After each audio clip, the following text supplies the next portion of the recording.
Hello, this is Gavin Patterson from Studio 1790, and today I'm going to go through the setup that I use on Cubase for recording all types of music in the studio. So a lot of people ask me sometimes, how do I start a session? How do I set up a session? How does the studio work when I mix? What's my inputs and outputs and my effects? What's my system? So today I'm going to go through a little bit of how I start my project at the start of the day when a band comes in to record. So here we are in a basic template that I'll start off with. Now this is Cubase, and I'm also using Windows, a Windows PC rather than Mac, just a personal preference of mine. So this is a template that I have built up for the last 10 years of recording music in bands. And I won't stick to this strictly. I'll maybe add or take away different things depending on what the musicians want. But this is a typical sort of 5-piece band setup. So you've got drums, bass, rhythm guitar, lead guitar, vocals. Assuming whoever's playing guitar sings as well. 5-piece, 6-piece, depends on the setup. So it's a little bit unique. It's a unique setup. I haven't really learned it from anyone. It's just things I've adapted over the years. Things that work for me, things that I've found maybe didn't work and then changed my mind on. So I'll start at the top here. First thing I've got at the top here is a markers track. And what a markers track is in Cubase, it's a track that you can draw. If you can just look here on the timeline, you can draw markers across the timeline.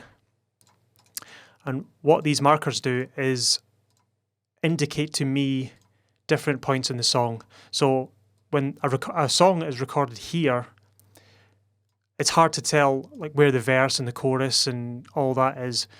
So I'll put these markers across the whole song, and it gives me an indication where everything starts. And so if the guitarist says, "Oh, can we hear it from the first chorus?" I can just go, "Oh, that's marker 3."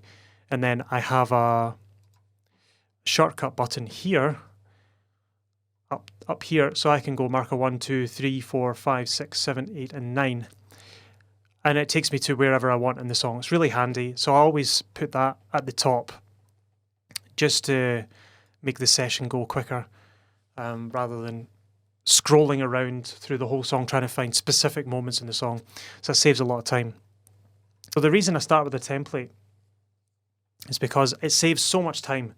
I remember in the earlier days, I used to build the session from scratch every single time.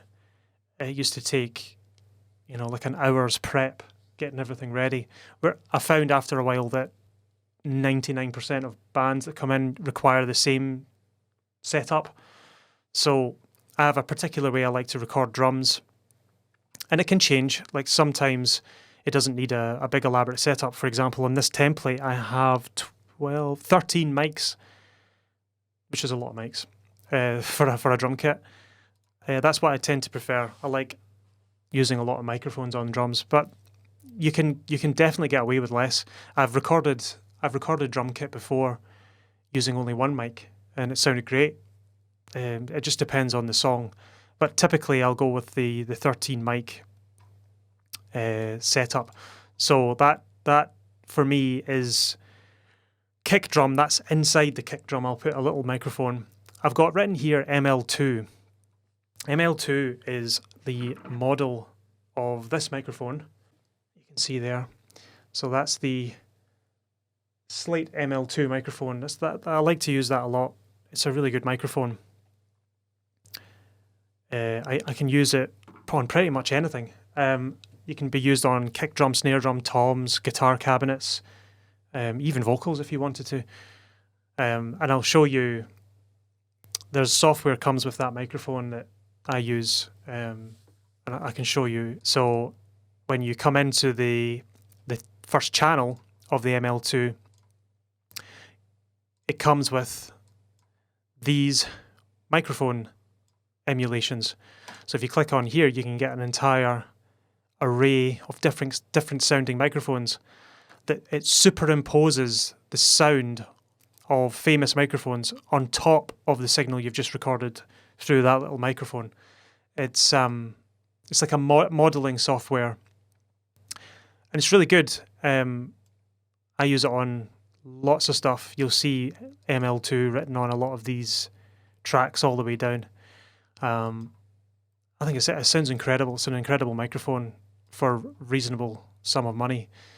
It means you can have somewhere close to the sound of a really expensive microphone without spending thousands and thousands of pounds on it. So I like using that. And I use that on snare as well. It's a good sound. I like the sound. So I have, as well as kick drum, I have snare top. So that's the microphone on top of the snare drum. A snare bottom, snare underneath a microphone underneath the snare drum. Hi-hat mic, 3 tom mics. So assuming the drummer has 3 toms, sometimes they take a tom off and there's 2 toms, but typically three toms. 2 overhead microphones. So that's up over the top of the drum kit. Ride cymbal, I'll sometimes make up the ride cymbal. If the drummer likes to go over to the ride cymbal a lot, I'll have that mic'd up just over the bell of the cymbal to get that nice crisp sound. And then 3 room mics, stereo and mono. So two microphones left and right, and then another microphone in the middle. And that gets a nice sound of the live room. Really helps beef up the kit. So the next instrument down from the drums is the bass guitar. The reason why I like to have the drums at the top is I feel like the drums are the spine of the band, the most, I don't know, well, it's the rhythmic center of the band. So, and I'm a drummer myself, so selfish. I don't know. I always put them at the top because I don't know, I just like drums. So drums are really important to me. Like, you have to get the drums sounding good. So I guess I just subliminally put them at the top. I don't know. Bass just under that, because the bass and the drums, I don't see the bass and drums as separate instruments, really. They're kind of the same voice split over 2 people. That's how you should think about bass. If you do a little bit of recording at home, or mixing or producing or whatever, think of the bass guitar and the drums as one thing, and they should always be gelled together, because the kick drum and the bass guitar has the strongest relationship because they're occupying the same frequency space.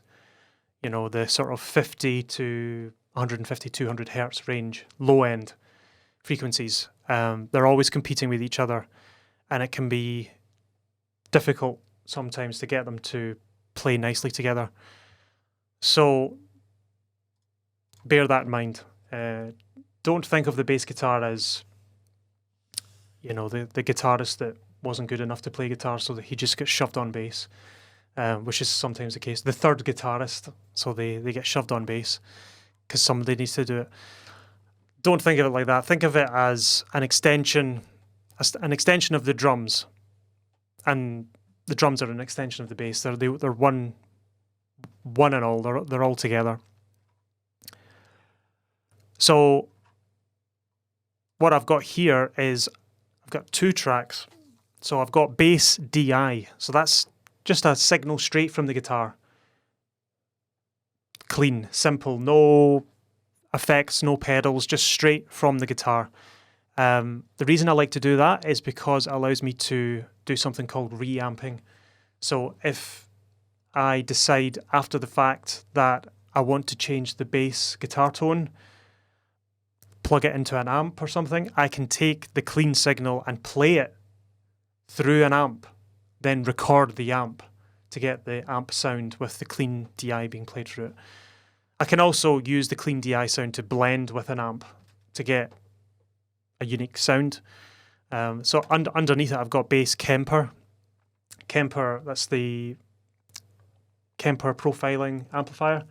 I'll put a picture here just now. So that's the Kemper that I use. It's the rack mountable version. So it's a really good piece of kit. It's got some great sounding amps. Highly recommend you check that out. So what I do is I record the DI straight from the guitar, plus a line from the Kemper, just to work together. And sometimes I'll record a bass amplifier that the bassist has brought in. If they have that preference, they prefer their own amp or whatever, that's fine. But I like to blend the two together because you can get a nice sound. Sometimes I'll use just one or both. It depends on the song. Moving on to guitars, I've got in this template I just have rhythm and lead, because when I'm tracking guitars, when I'm recording, typically it'll be the band all set up in the room together. So I'll have they'll play the song all the way through together, and I'll have the rhythm and the lead. Usually it gets scrapped after we've recorded, and I'll overdub guitars separately. But that's just a track to get me started, so they can record their guitar all the way through with each other in the room as a band, and then we can nitpick and tweak things and add things and layers and all that afterwards. This template is primarily set up for recording for me, to make things easy for me. So that it's just plug in and play, and I can get a sound out from their guitars and vocals as well. It's usually in a recording day they'll come in, and I'll just give them a simple SM58 and set it up, and they'll just do a rough guide vocal whilst playing. The actual final take will be done on a microphone like this, so a large diaphragm condenser mic, and that's once we've got everything else done, and the vocalist has time to just concentrate on the vocals and not have to play guitar or whatever it happens to be. So that's kind of the audio track end. So everything all comes in all simultaneously. So that's about 20 tracks. Sometimes it's more. Sometimes they have a keyboard player, so I'll add that in as well. So this studio is a 24-track recording studio, which means I can record 24 tracks of audio at any one time. You get some studios that can record 48, 36, or over 100. But for the size of this studio, I decided 10, 12 years ago when I built the studio that 24 tracks would be more than enough for the size of this space. I've only used all of the tracks on one or two occasions. It's big, heavy sessions for this studio, 24 tracks, all recording at the same time. So once everything's recorded, I then can apply effects and routing and all this. So underneath here, I have the effects channels, and all of these top audio tracks are being routed to these effects channels underneath, to their corresponding name.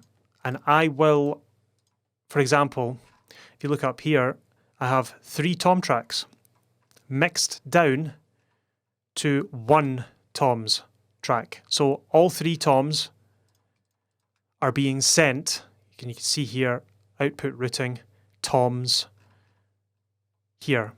Where is it? There. If I click S for solo, you'll see those 3 are soloed. So they're all playing through this track.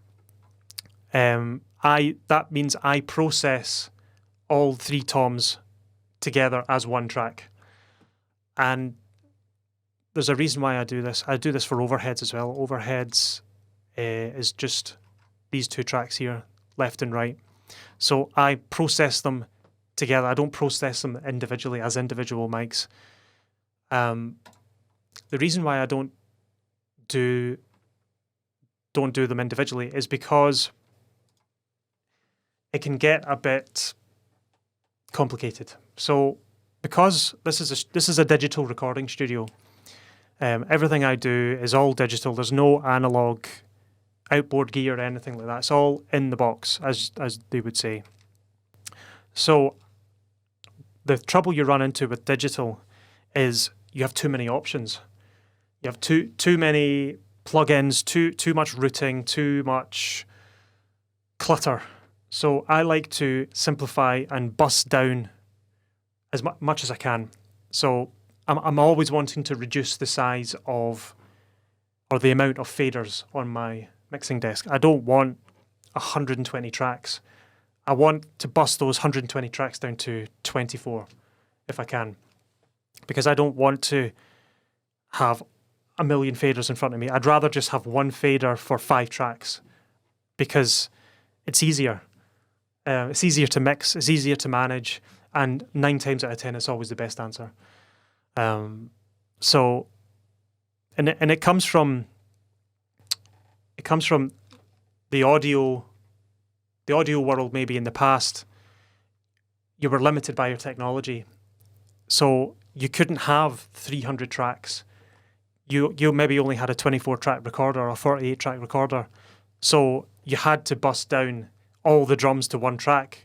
If you had like a 4-track machine, you had to work with an entire band only on 4 tracks. So all the drums on track 1, all the guitars on track 2, all the vocals on track 3, and track 4 was like effects or whatever. So you had no choice. You had to limit yourself because the analog gear limited you in what you could do. So I have created these arbitrary limits on myself deliberately to force me to make creative decisions on the music. And what it does is it gives me narrow boundaries so that I know where I'm operating. If I had unlimited amount of tracks, unlimited amount of effects, unlimited amount of everything, then it would just end up a mess, chaos. So because of these limitations that I've set for myself, there's an easier path that I can go down. So that's the reason why I do this. So if I go back into the session, all the drum effects tracks are here, all the ones highlighted. So kick, snare top, snare bottom. So I don't process the snare top and snare bottom as one track because I don't want them to sound the same. They don't behave the same. I want to process them separately. But the toms and the overheads and the rooms, I want to process them all together because I want them to all kind of go in the same direction. So that's why I've done that. And then you've got bass, rhythm, lead, and vocals. So pretty simple. So that's the audio, the dry audio coming from the microphones. And then I've got all my plugins for each individual track. But for delays and reverbs, I do something a little bit different. I don't think I've seen any digital studios do this. This is kind of more of an analog studio thing. So you might see like videos on YouTube of big studios with racks and racks and racks of gear behind the chair. I don't have any of that because I don't have enough room for it or money. And it's 2022. Why spend £2,000 on a compressor when you can get one that sounds 99% accurate to it for £30? Why bother? So that's my philosophy. So what I do is a bit weird and unique. I have 8. Well, Cubase. We'll start with Cubase. Cubase has 8 send boxes or send outputs. It's just how it comes. So if you look down here on the left, I've clicked on sends. 1, 2, 3, 4, 5, 6, 7, 8. That means that any one track in Cubase can send a signal in 8 different locations. It can send one signal to 8 different places. So I thought, well, if we can do that, I can make 4 types of delays and 4 types of reverbs. That's 8 effect sends. And I can just send all of my tracks to those 8. And then if I want a delay, I just push a fader up and it's there. I don't have to go into my plugin collection and just bring it up. It's always open, always there, all the time. So here's some, here are the names of my effect sends. So up the top here in yellow, that's my delays. So the top one here is a slap delay. So that's like your John Lennon, that sort of cuckoo, you know, I am the walrus slap delay thing, which a lot of people like. Quarter delay, that's 1/4. That's a quarter note or crotchet delay. So that's like hello, hello, hello, your classic delay echo thing. Stereo eighth, that's like a little bit faster than a quarter, so it's like da da da da da da da. But it's in stereo, so it's ping pong. So it goes left speaker, right speaker, left speaker, right speaker, and it gives you that stereo effect. So I'll use that in the chorus sometimes to, you know, widen things, make it sound cool. Crowd, that's a quite a cool one. That's what it is I think it's 1, 2, 3, 4, 5, 6 delays spread across a stereo field to make it sound like a crowd vocal. So you can have one vocal, put it through the crowd preset, and it makes it sound like there's a crowd of people, 5 or 6 people singing, because they're all delayed in timing. So it sounds like a little mini crowd. If you do have actual gang vocals or backing vocals, and maybe there's like 5 or 6 vocalists singing, and you put it through the crowd, it just makes it sound like there's like 15 more people than there is. That's a cool effect I like to use, and it widens the mix. It's quite nice.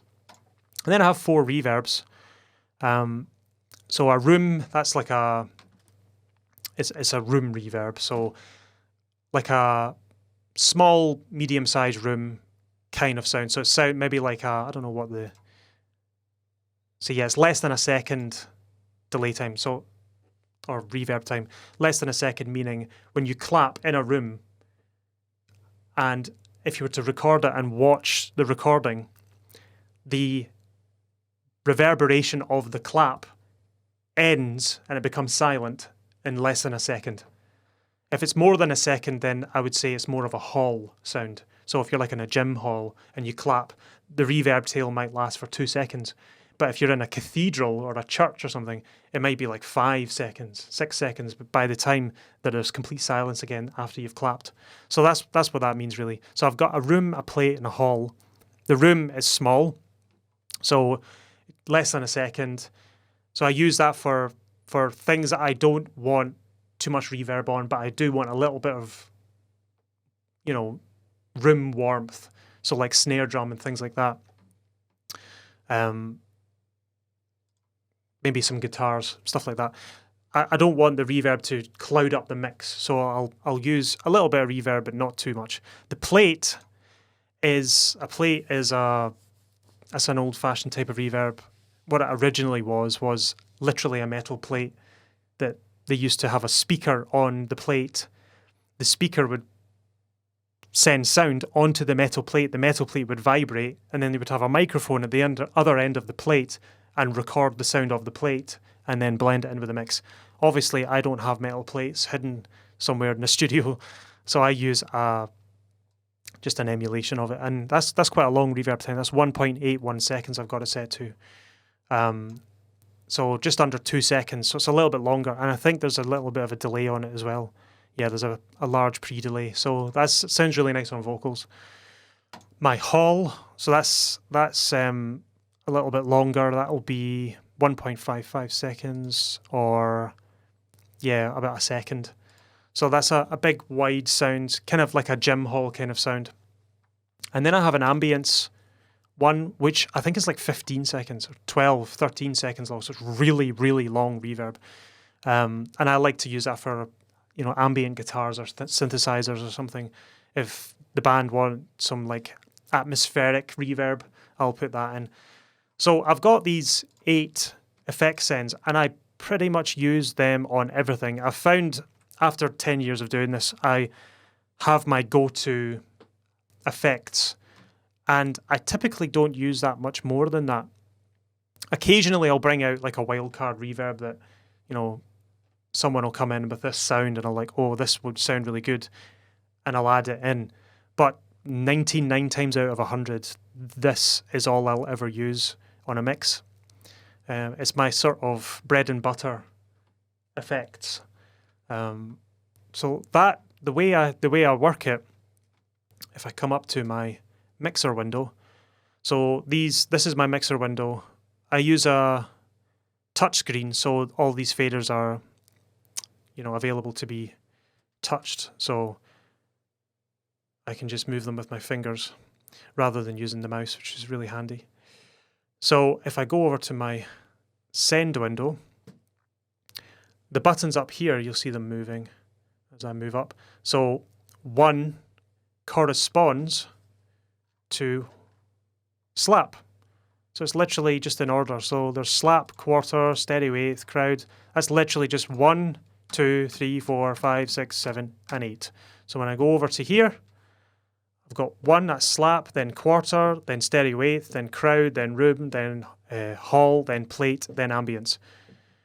So I can say I want like ambience on lead guitar. I'll go to 8 and then push up lead guitar. Say I want crowd on vocals. So that's crowd is number 4 and I'll just go vocals. So it's simple as that. It's all set up, ready to go, and it's always ready to go. I don't have to, go into my effects change and then bring up a plugin. It's super, super handy. It means I can dial in a reverb literally instantly. So it's really handy. And all of this, all the dry audio and all of the affected audio is being sent to the mix bus, which is basically just your stereo track output. That's the end of the chain. And I mean, that's where it's all going to end up anyway. When this ends up on Spotify, it will always be just a stereo left and right track. You're going to mix all of this information down to 2 tracks, left and right. And I have quite a lot of processing. I'm not going to go into any of this just now. I'm just going to go through my template of how I structure things. So once it's all mixed down to that stereo bus, and it's all sounding good, that's when I export the whole Cubase session from that mix bus. So if I press solo on the mix bus, everything solos, because everything is all being sent to that mix bus.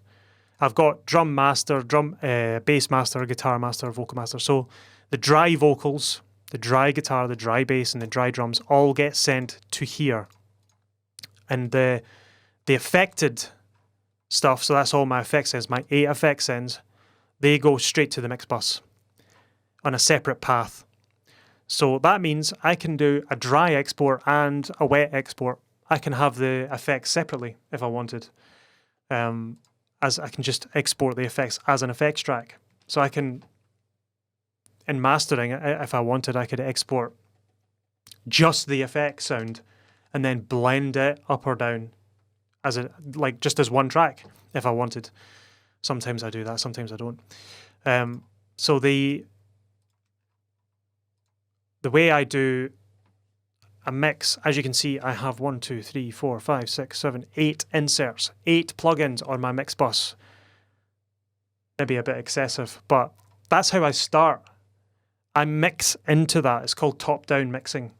So I have my compressors and EQs. Well, the EQ's blank just now. So all the EQs are blank. They're set up ready to go to my settings, but they're all sitting at 0. It's so that if I want to maybe raise the bassiness or the treble of the whole track, I can just go straight in and it's ready to go. I don't need to go and open it up.